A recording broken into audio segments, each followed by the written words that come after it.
मथुरा की एक कैद में माता देवकी के गर्भ से जन्मे कृष्ण ने अपने आचरण से मानव जाति के सामने कई ऐसे उदाहरण रखे जो जीने की राह दिखाते हैं।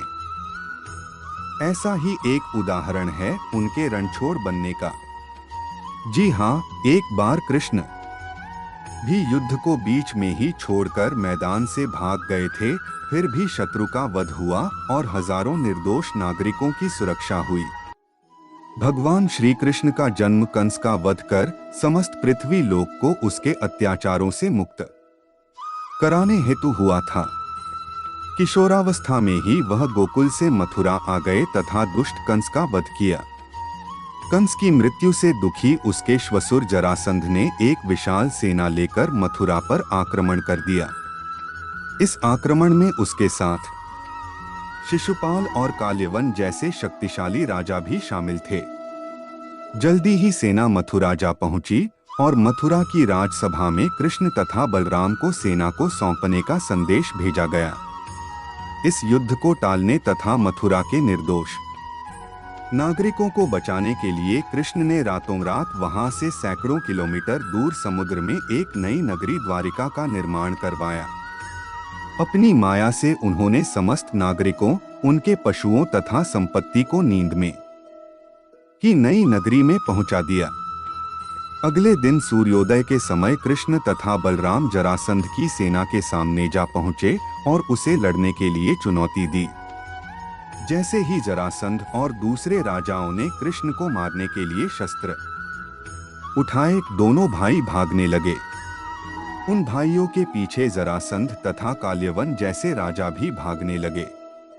कुछ ही देर में दोनों भाई बहुत आगे निकल गए और उनके पीछे केवल मात्र काल्यवन रह गया। उसे देवताओं ने वरदान दिया था कि उसकी हत्या किसी अस्त्र या शस्त्र से नहीं होगी। ऐसे में वह निर्भीक था और लगातार कृष्ण का पीछा करते करते एक गुफा में जा पहुंचा। गुफा में राजा मुचुकुंद सो रहे थे, जिन्हें इंद्रदेव ने वरदान दिया था कि जो भी उन्हें उठाएगा वह उनके देखते ही जलकर भस्म हो जाएगा।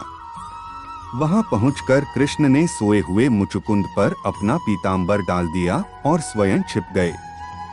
काल्यवन भी वहां जा पहुंचा और सोए हुए राजा मुचुकुंद पर पीतांबर देख उन्हें ही कृष्ण समझ बैठा।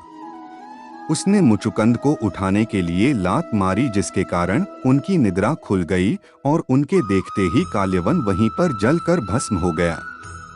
तत्पश्चात कृष्ण ने राजा मुचुकुंद को अपने चतुर्भुज स्वरूप में दर्शन दिए और उन्हें मोक्ष पाने का वरदान दिया। वहीं दूसरी ओर जरासंध और बाकी राजा पूरी तरह से खाली मथुरा देखकर वापस लौट गए। युद्ध से भागकर कृष्ण ने रखा देवताओं के वरदान का मान। कृष्ण चाहते तो स्वयं भी काल्यवन और अन्य अधर्मी राजाओं का वध कर सकते थे, परंतु देवताओं के दिए वरदान का मान रखने के लिए ही उन्होंने काल्यवन को राजा मुचुकुंद के हाथों मरवाया। इसी तरह बाद में जरासंध का वध पांडु पुत्र भीम के हाथों करवाकर भूधरा का भार कम किया।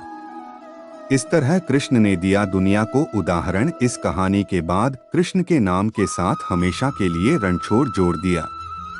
कृष्ण की इस कहानी से सीख मिलती है कि अनावश्यक ताकत का प्रदर्शन नहीं कर बुद्धिबल से काम लेना चाहिए। इस तरह हम अपनी शक्ति को खर्च होने से रोक सकते हैं और बड़े से बड़े संकट का भी सामना कर सकते हैं।